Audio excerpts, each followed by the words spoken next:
السلام علیکم دوستو. ایران کے خلاف امریکی اور اسرائیلی جاری گزشتہ رات بھی مختلف اہداف کو امریکی اور اسرائیلی طیاروں اور راکٹس نے نشانہ بنایا، اور ایرانی ذرائع کے مطابق اب تک کوئی 10,000 کے قریب سویلین اہداف کو امریکی اور اسرائیلی طیارے اور میزائل نشانہ بنا چکے ہیں. لیکن اس دوران ایک بہت انہونی ہوئی ہے اور اس پہ کسی کو اعتبار نہیں تھا، کسی کے وہم و گمان میں بھی شاید نہیں تھا، اور وہ یہ کہ دنیا کی سب سے بڑی بحریہ یعنی امریکن نیوی نے اعتراف کر لیا ہے کہ وہ 33 کلومیٹر طویل آبنائے ہرمز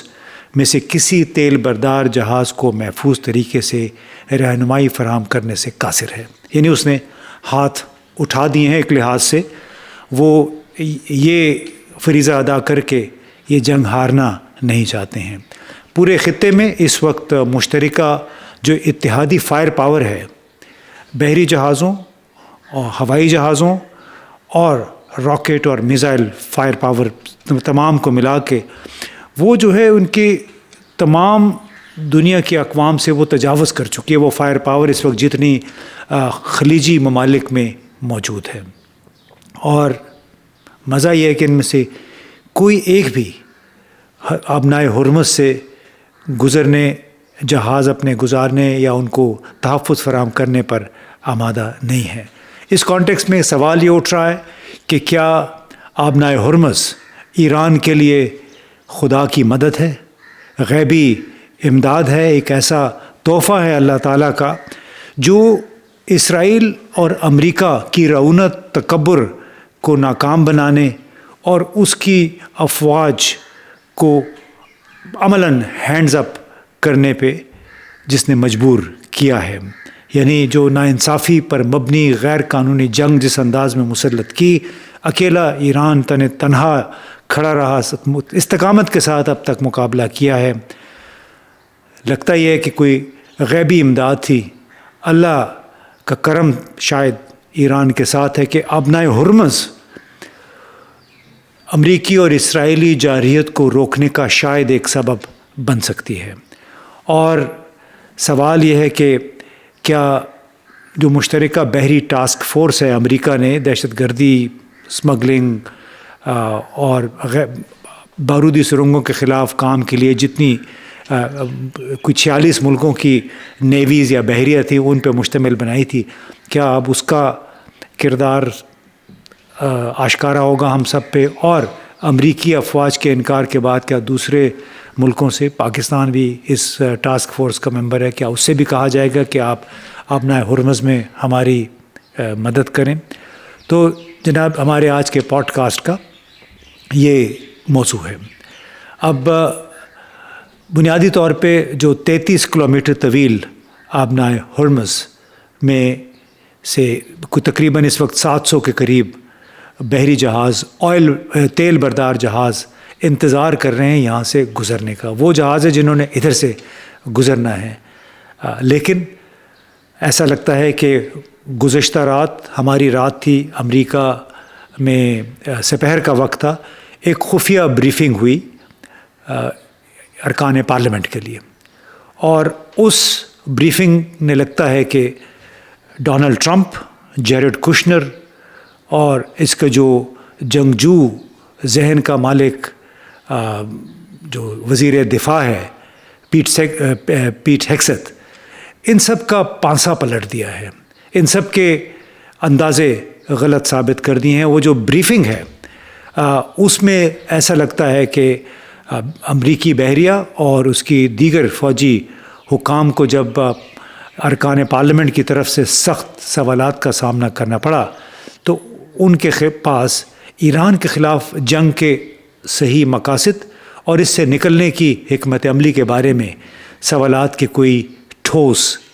اور دلائل اور جوابات نہیں تھے. جب ان سے پوچھا گیا کہ آپ کی ایگزٹ اسٹریٹجی کیا ہے، یعنی اس جنگ کا اختتام کیسے ہوگا، اس حوالے سے بھی جواب کوئی تسلی بخش نہیں ہے، بلکہ کوئی وضاحت سے کسی نے جواب ہی نہیں دیا. اب غالباً اسی بریفنگ کی بنیاد پر رائٹرز نیوز ایجنسی نے چند گھنٹے پہلے جو رپورٹ کی، اس میں واضح طور پہ یہ کہا گیا کہ امریکی بحریہ نے آبنائے ہرمز سے گزرنے والے جہازوں کی رہنمائی اور تحفظ فراہم کرنے سے انکار کر دیا ہے۔ اب کانگریسمین کرس مرفی بڑے نقاد ہیں امریکی صدر ڈونلڈ ٹرمپ اور ان کی پالیسیوں کے، انہوں نے بریفنگ کے بعد یہ کہا کہ آبنائے ہرمز کی بندش 100%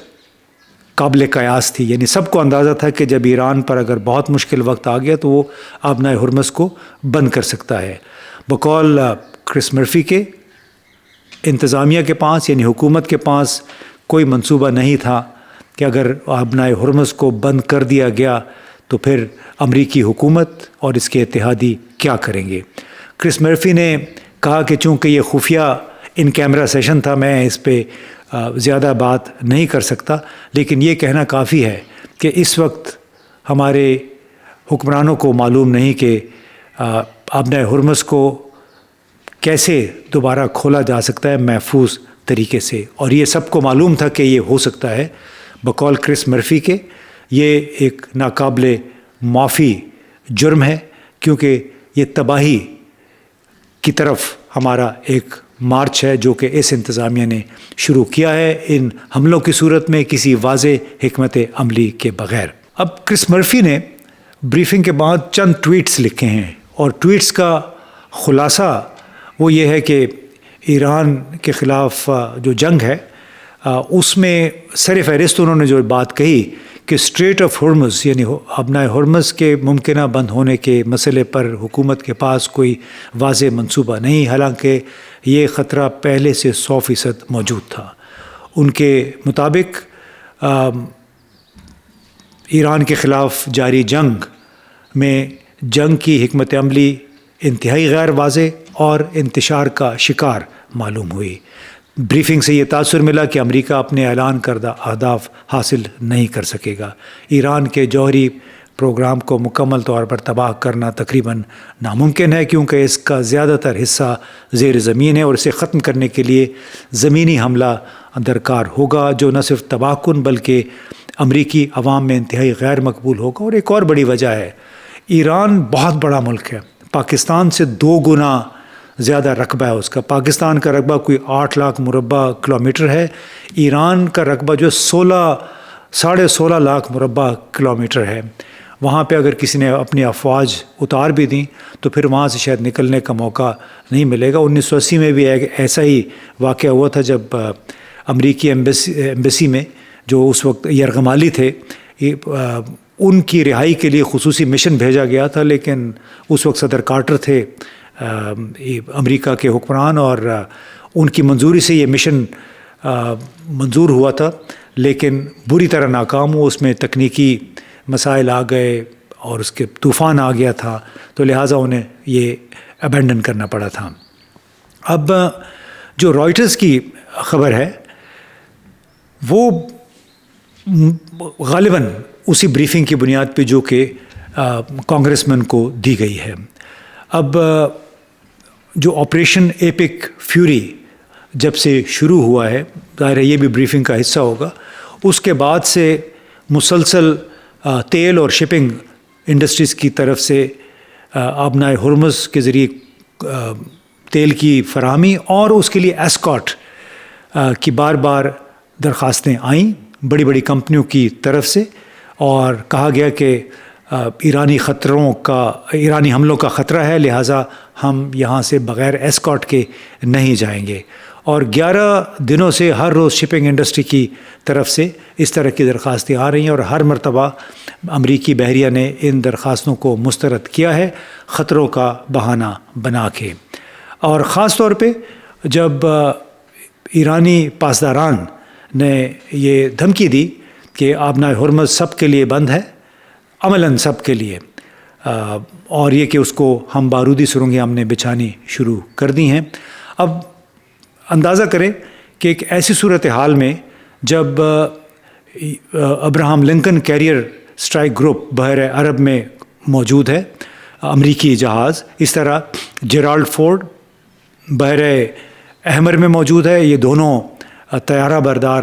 جہاز ہیں بڑے جدید ترین۔ اس طرح US جارج W بش تعیناتی کے لیے اس وقت مطلب مشرق وسطیٰ کی طرف اس کا رخ ہے۔ اب اندازہ لگائی کہ 3 جوہری توانائی سے چلنے والے سپر کیریئرز، اور ہر ایک جو 1 لاکھ ٹن وزنی ہے، ان کے اوپر 75 طیارے موجود ہیں، یعنی ہر جہاز پہ 25 جدید ترین طیارے موجود ہیں۔ ایجس کروزرز اور گائیڈڈ میزائل ڈسٹرائرز کے ذریعے یہ محفوظ بنائے گئے ہیں، یعنی ان کو باقاعدہ ایسکارٹ تحفظ حاصل ہوتا ہے ڈسٹرائرز کا، اور جدید ترین ریڈار سے اور میزائلوں سے یہ لیس ہیں۔ اس طرح فرانس کا جو طیارہ بردار جدید ترین طیارہ بردار جہاز ہے چارل ڈی گال، وہ بھی اس علاقے میں موجود ہے۔ لیکن یہ مشترکہ اتحادی بحری فائر پاور بھی کے باوجود اس وقت کسی بھی جہاز کو تحفظ فراہم نہیں کر سکتی اسٹریٹ آف ہارمز سے گزرنے کا۔ اب یہ کوئی 33 کلومیٹر کا ایک تنگ مقام ہے، جو بحری راستہ جہاں سے صرف 3 کلومیٹر بعض ایک ایسی جگہ پہ ایک خاص مقام پہ یہ 3 کلومیٹر تک سکڑ جاتا ہے، کیونکہ دونوں طرف سے آنے والے جہازوں کو کوئی 2 کلومیٹر فاصلہ رکھ کے جانا پڑتا ہے۔ تو جو تنگ ترین مقام ہے وہاں پہ یہ سکڑ کے عملاً نیویگیشن کے لیے صرف 3 کلومیٹر رہ جاتی ہے۔ یہاں سے ایک وقت میں 138 تیل بردار جہاز روزانہ گزرا کرتے تھے۔ متحدہ چین کی جو 80-90% تیل کی درآمدات ہیں وہ بھی ادھر ہی سے ہوتی ہیں، اس کے ٹریڈ بھی مشرق وسطیٰ افریقہ کے ساتھ اسی راستے ہوتا تھا۔ اب متحدہ عرب امارات اور سعودی عرب نے تیل کی پائپ لائنیں بنا کر اضافی نئی پائپ لائنیں انہوں نے تعمیر کی، تاکہ اب آبنائے ہرمز میں اگر کوئی مسئلہ ہو تو انہیں کوئی مشکل پیش نہ آئے اپنے تیل کو برآمد کرنے کے لیے۔ لیکن وہ پائپ لائنیں فی الحال بیکار پڑی ہیں، کام نہیں کر رہی ہیں، اور اس کی وجہ یہ ہے کہ 2019 میں ایران نواز حوثی ملیشیا نے سعودی مشرقی مغربی پائپ لائن پر حملہ کیا تھا۔ اس کے بعد سے وہ پائپ لائن بند ہے، یعنی وہ بھی مسلسل ان دا لائن آف فائر ہے۔ اب اس راہداری کا دفاع عملاً جو اسلامی پاسداران کے 31 کورز ہیں، پہلے بھی ہم نے ایک ویلاگ میں کہا تھا کہ جنگی حکمت عملی جو تیار کی گئی تھی آیت اللہ مرحوم آیت اللہ خامنائی کے زمانے میں، وہ یہ تھا کہ ایمرجنسی کی صورت میں پاسداران کو 31 کورز میں تقسیم کر دیا جائے گا، آزاد کورز جو کہ اپنے اپنے طریقے سے اپنے اپنے علاقوں میں اپنی مرضی اور اسسمنٹ کے مطابق کام کریں گی۔ صوبائی کمانڈرز جو ہوں گے، ہر کور کا کمانڈر وہ آزادانہ طور پہ اپنے فیصلے کرے گا۔ اب آپ کو یہ بھی معلوم ہوگا کہ اب تک آبنائے ہرمز میں تقریباً 11 جہازوں کو، بحری جہازوں کو نشانہ بنایا جا چکا ہے۔ وہ بھی ایک وارننگ شاٹس ہیں، یعنی یہ دکھانے کے لیے کہ اگر آپ یہاں سے گزریں گے تو ہم یہ کر سکتے ہیں۔ اور اسلامی پاسداران کی اپنی تعداد بتائی جاتی ہے کوئی 1,90,000 ہے، جبکہ ایرانی افواج کی تعداد 3,50,000 کے قریب ہے، اور ان کے پاس میزائلوں، ڈرونز اور علاقائی کارروائیوں پر مرکوز ایلیٹ یونٹس بھی شامل ہیں۔ ایک لحاظ سے ایک موزیک ڈاکٹرین تھی جس نے جنم لیا تھا گزشتہ سال جون میں امریکی اسرائیلی حملوں کے بعد۔ اب ایران کے پاس بتایا جاتا ہے کہ 2,000 سے 6,000 ہتھیاروں کا بارودی سرنگوں کا ذخیرہ بھی موجود ہے۔ چین، روس نے غالباً ان کو فراہم کی ہوں گی،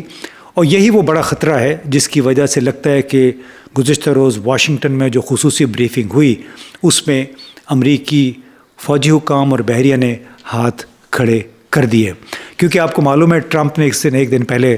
دن پہلے کہا تھا CBS کو انٹرویو میں کہ ہم بحری جہازوں کی آبنائے ہرمز سے محفوظ طریقے سے پیسج کو گزرگاہ بنانے کے لیے ہم ان کو ایسکارٹ فراہم کریں گے، یعنی امریکی جہازوں کا ایسکارٹ فراہم کریں گے۔ بعد میں وہ پوسٹ ڈیلیٹ بھی ہو گئی تھی اور کچھ وضاحت بھی آ گئی تھی، لیکن بنیادی طور پہ آپ دیکھیے تو یہ ایک بڑے آسان اعداد و شمار کا مسئلہ ہے کہ اگر ایک اسٹرائک گروپ بنائے گئے تھے وہ تھے عام حالات کے لیے، عام حالات میں نیویگیشن کے لیے، جبکہ کسی ایسی راداری میں اگر جہاں پہ خطرہ ہو کہ $500 کا ایک بارودی سرنگ ہو، وہ اگر ٹکرا جائے $4 ارب کے ڈسٹرائر کے ساتھ، تو اس کا نتیجہ کیا ہو سکتا ہے؟ لہٰذا جو F-35 طیارے ہیں وہ تو سمندر میں نیچے موجود جو بارودی سرنگیں ہیں ان کو تو وہ ڈیٹیکٹ نہیں کر سکتا۔ ریڈار 400 کلومیٹر تک اپنے اہداف کو ٹریک کر سکتے ہیں، لیکن 3 کلومیٹر نیچے پڑی ہوئی، پانی کے نیچے پڑی ہوئی بارودی سرنگوں کی نشاندہی نہیں ہو سکتی ہے۔ اور اسی وجہ سے ہر جہاز راہ کمپنی، ہر فوجی، ہر نیوی والے بڑے انتہائی محتاط ہیں کہ اس حالات میں کیا یہاں سے بحری جہازوں کو، مال بردار خاص طور پہ تیل سے لدے جہازوں کو یہاں سے گزارنا مناسب ہے یا نہیں۔ تو جناب اب بڑا سوال یہ ہے کہ یہ قابل غور بات ہے، لمحہ فکریہ ہے ہم سب کے لیے کہ امریکی بحریہ کے انکار کے بعد کیا امریکہ کمبائنڈ ٹاسک فورس 150 جو ایک مشترکہ ٹاسک فورس ہے اس سے رجوع کرے گا؟ اب یہ کثیر القومی کوئی 46 ملکوں کی بحریہ پہ مشتمل ایک فورس ہے، اور اس کا ہیڈ کوارٹر بحرین میں ہے۔ اس کی بنیادی طور پہ یہ بحر عرب، خلیج عدن، خلیج عمان اور بحر ہند میں بحری سلامتی کی کارروائیوں پر مرکوز ہے۔ اس کا بنیادی مقاصد میں انسداد دہشت گردی، اسمگلنگ، مثلاً ہتھیار منشیات کی روک تھام اور بحری جہازوں کی محفوظ آمد و رفت کو یقینی بنانا شامل ہے۔ اور اس ٹاسک فورس میں عام طور پر کوئی 14 سے 15 جنگی جہاز مختلف ممالک کی بحری افواج کی نمائندگی کرتے ہوئے شامل ہوتے ہیں۔ یعنی یہ بنائی اسی ہی شاید صورتحال کے لیے بنائی گئی تھی، لیکن اب امریکی بحریہ کے بظاہر بقول رائٹرز کے اس کے انکار کے بعد کیا اب امریکہ کمبائنڈ ٹاسک فورس 150 سے رجوع کرے گا؟ کیا پاکستان اس کا حصہ ہے؟ بالکل پاکستان اس کا حصہ ہے، اور پاکستان جیسے ممالک سے اب کہا جائے گا کہ وہ ایسی صورتحال میں اپنی خدمات پیش کرے جہاں پہ امریکی فوج خود کو غیر محفوظ سمجھتی ہے، اپنے انسانی اور بحری اثاثوں کی قربانی دینے کو تیار نہیں ہے۔ کیا پاکستانی بحریہ یہ خطرہ مول لینے اور اپنے کروڑوں ڈالر مالیت کے بحری جہازوں کو خطرے میں ڈالنے کے لیے تیار ہوگی؟ آپ کو یاد ہوگا کہ بلیک واٹر جیسی پرائیویٹ کمپنیاں تھیں، وہ CIA کے لیے وہ کام کرتی تھی جو کہ امریکی افواج نہیں کرتی، جو خفیہ ہوتی ہیں یا جو گندا کام ہوتا ہے وہ پھر یہ پرائیویٹ کمپنیوں سے کرواتے ہیں۔ اب خطرہ یہ ہو چلا ہے کہ وہ تمام ممالک، خاص طور پہ چھوٹے ممالک جو کمبائنڈ ٹاسک فورس 150 میں کے ممبر ہیں، کیا ان پہ دباؤ ڈالا جائے گا کہ آ کے آپ آبنائے ہرمز میں سے ہماری جو پیسج ہے یہاں سے گزرنے کو محفوظ بنائیں؟ اب کیا پاکستان کی طرف سے فراہم کردہ ایسے سیکیورٹی ایسکارٹس پر ایرانی فوج کیا رد عمل ظاہر کرے گی؟ کیا چین بھی اس طرح کے سیکیورٹی ایسکارٹس کا حصہ بنے گا، کیونکہ اس کی 80% سے زائد تجارت اور تیل کی درآمدات آبنائے ہرمز سے ہوتی ہیں؟ اس وقت 700 تیل بردار جہاز گلف میں انتظار کر رہے ہیں آبنائے ہرمز سے گزرنے کے لیے۔ 3 امریکی کیریئر اور ایک فرانسیسی طیارہ بردار جہاز وہ وہاں پہ کھڑے ہیں، لیکن کسی کی ہمت نہیں ہو رہی کہ ان کو وہاں سے گزارا جائے۔ اب انتہائی مہنگی راہداری بن چکی ہے جس کو کہتے ہیں انرجی کوریڈور، اس وقت بن گیا ہے آبنائے ہرمز، خطرات سے بھرپور، ممکنہ طور پر جزوی طور پر بارودی سرنگیں بھی وہاں بچھی ہوئی ہیں، لیکن اگر بارودی سرنگیں نہیں بھی ہیں تو اسلامی ایرانی پاسداران نے اعلان کر رکھا ہے کہ یہاں سے کوئی جہاز محفوظ نہیں گزرے گا۔ کوئی بھی انشورنس کمپنی، کوئی بھی فوج اس وقت خطرہ مول لینے کو تیار نہیں ہے، لیکن ایسی صورتحال میں کون قدم اٹھائے گا، کون خطرہ مول لے گا؟ جہاں پاسداران ایرانی پاسداران ایک ایسے مشن پہ ہیں جو کہ ان کے لیے موت اور زندگی کا سوال ہے، یعنی موت اور زندگی کا مشن ہے، اور انہوں نے اب تک کی اپنی کارروائیوں سے یہ ثابت کیا ہے کہ وہ اس مشن کی راہ میں آنے والے کسی کو بھی نہیں بخشیں گے، اسپیئر نہیں کریں گے۔ کسی بھی پڑوسی ملک کی طرف سے ایران کے خلاف کوئی بھی منفی اقدام ممکنہ طور پر ایران سے جڑی ایک اور پراکسی جنگ کا سبب بھی بن سکتا ہے۔ غداری یا وعدہ خلافی یا پھر اسرائیل اور امریکہ جیسے ظالموں کا ساتھ دینے کا ایرانی طریقہ انتقام ہوگا، اور اس انتقام کا ذریعہ جو ہے وہ اسلامی پاسداران کی 31 کورز ہیں جو کہ اس وقت زندگی اور موت کے مشن پہ ہیں۔ بہت بہت شکریہ۔